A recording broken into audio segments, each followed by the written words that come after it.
Greetings friends, Jawless here. I recently had some people asking me if I would explain some of my mirror choices, what I use, why I use it, just real briefly. I've made this video before, but I thought I would just go over it in a more simplistic way, maybe a little bit quicker.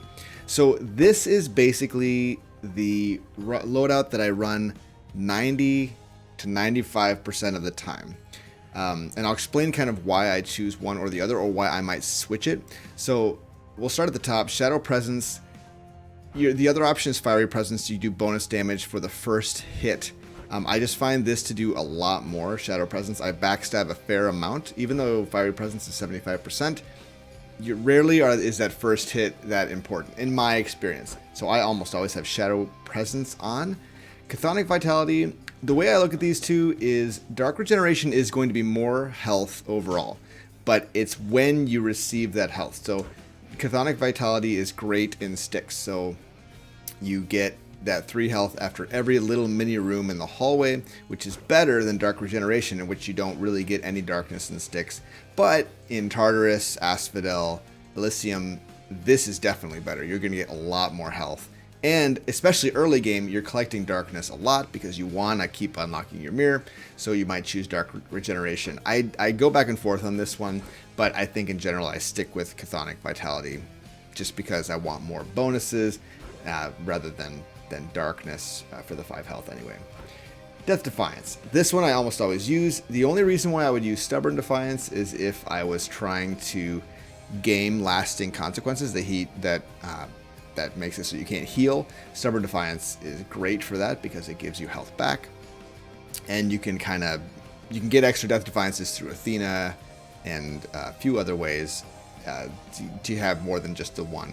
So Stubborn Defiance, rarely used, but is useful for some situations. Greater Reflex, I use this 90% of the time. I might use Ruthless Reflex. I will definitely use Ruthless Reflex anytime I do Gilgamesh, because Gilgamesh has extra dashes, so the Ruthless Reflex is very, very safe. Otherwise, Ruthless Reflex feels bad, feels very, very bad until you get a Hermes boon that gives you more dashes, so greater dash. Until you get that, it feels really bad and really punishing, but can be amazing. Ruthless Reflex, if it's like a high risk, high reward. If you can manage it, it's great to have. But otherwise, I just keep Greater Reflex on just for quality of life. Boiling Blood versus Abyssal Blood. This is up to you. I prefer Boiling Blood just because I often forget. But that bonus damage is nice. I guess I don't know why that would be a reason. But Abyssal Blood, the damage reduction is nice, but I prefer to kill things quicker, I guess.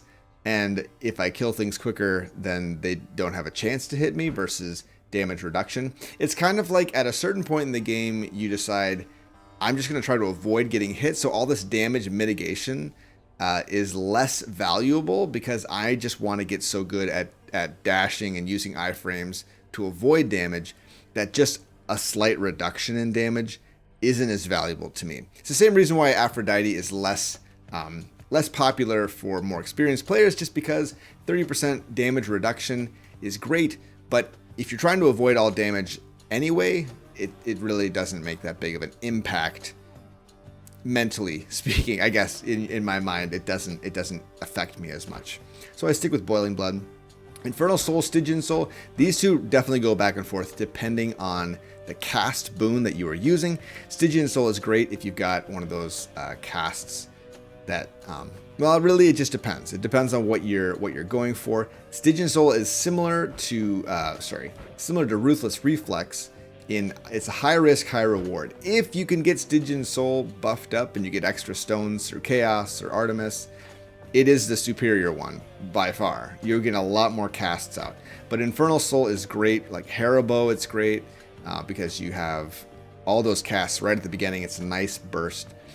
So it's up to you. I would say a lot of times if I'm going for a cast build specifically, I like the idea of Stygian Soul because it's just tempting to have that kind of that sweet Stygian Soul build that will just pop really well and have so many casts flying around. Like try a Demeter laser cast build and you will just have so many. If you can get multiple cast stones and you get that reduction in the in the regeneration speed from Hermes, you get so many of those lasers out, and it feels great. But yeah, otherwise Infernal Soul most of the time. Deep Pockets versus Golden Touch. This really depends on what your goal is. If your goal is to have lots and lots of money by the time you get to Styx, so that maybe you can buy one of the premium currency shop rewards, then Golden Touch is great. You're going to get lots of gold, but otherwise you're really not going to get that much. Remember, it's only when you clear an entire region of the underworld. It's not every room. So it's after you've defeated the final boss, you get 15% added onto your gold total. Not that much, but if you are saving everything, it can end up being quite a bit more than Deep Pockets. So I like Deep Pockets because it's good to have the money early. You want it at the beginning rather than at the very end. So I like it better than Golden Touch. But if I was saving for blood and diamonds, absolutely, I would take Golden Touch. Thick Skin versus High Confidence. I want to be good enough to use High Confidence regularly, but I find that I'm often using my health as a resource to get through the game either faster or to, for some other reason, I end up taking damage. I don't know why I would take damage, but I do. So Thick Skin tends to be the safer choice. More successful runs, but maybe fewer dominant runs, if that makes sense. Maybe High Confidence would be good if you had like the bow, and you could kind of be sure that you're going to stay away from enemies a little bit more than you would then with like the sword or the fist or, something like that. So up to you, but I would say 90% of the time I pick Thick Skin. Privilege status is two status curse effects. I think this one, there's definitely an argument. You probably won't get 40% on all the time, which is like the dream, right? But it's for each Olympian. So right, it includes Hermes. It's all the other Olympian gods that you can get, not Chaos. So it doesn't work for Chaos, but you can regularly get about 20 to 25% easily, and then you can pump it up to 30 or 35% with, like, if you grab a lot of extra Olympic god keepsakes to get those extra boons. But otherwise, privilege status, I feel like it's fairly easy to get. There's only a few builds where I don't have two curses that I'm going for, because the curses are really powerful in this game. They are really, really good. So you want to go for them as much as possible. So that's why I'd say privilege status is better, because you're going for curses anyway. There's only a few builds that really don't use a lot of curses. That's my take. Dark Forsight. This increases your chance at getting room rewards rather than like account rewards. So early on in the game, you probably don't want Dark Forsight. You probably want Olympian Favor, because you want more of the darkness and the keys and the nectar and all that stuff, because you're still farming it up. But once you've kind of gotten enough and you've unlocked most of the stuff, Dark Foresight, I think, is way, way better. It's per room, right? So each room, there's a chance that you get a account reward or you get a room reward. And honestly, having that just a few more boons, or getting that hammer upgrade faster, or you're getting more palms, it may not seem like much, but it really, really adds up. And so I tend to stick with God's Foresight. God's Legacy versus God's Pride, which is just a higher chance for epics. If your build that you're going for, that you want to get a legendary, or that you want to get a duo boon, this God's Legacy is a no-brainer. But I'd say that God's Pride is pretty good for a lot of other runs. I'd say for me, I almost always am going for a duo boon. Like, if I'm starting a run, I'm usually thinking, okay, what are some of the duo boons that I'd like to see in this run?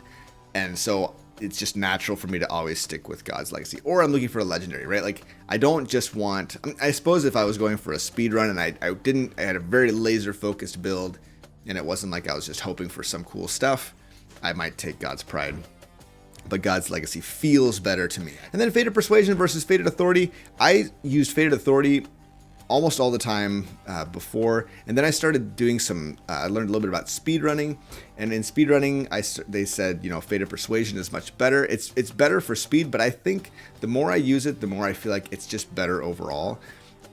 it's like do you want more of the god you're looking for, hoping that you'll get that boon that you want, or do you, in the first boon pack that you see, do you want, you know, rather than seeing 3 boon options, do you want to potentially see 9 boon options and pick the one you want from that? Granted that it costs more to reroll each time, the benefit applies so quickly, and that's really what you want in this game, I find, is to get really strong, really fast, and then just kind of build from there, and Fated Persuasion lets you do that.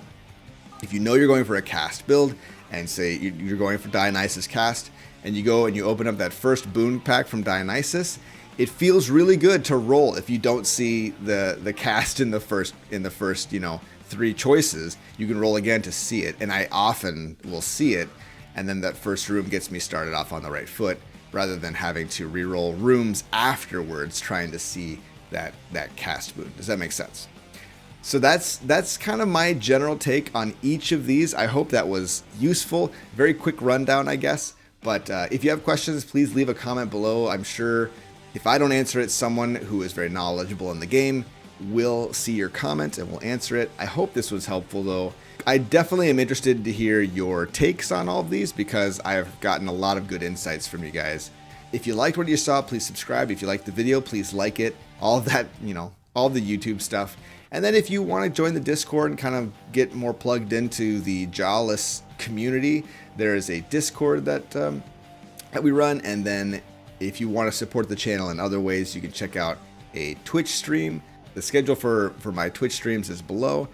And then if you want to support me in other ways, I have a Patreon, and you can also, there's some affiliate links down below for Amazon. Those help me out a ton if you're in the market for something to buy on Amazon. With that being said, we're going to sign off here. Thanks for watching. We'll catch you in the next one.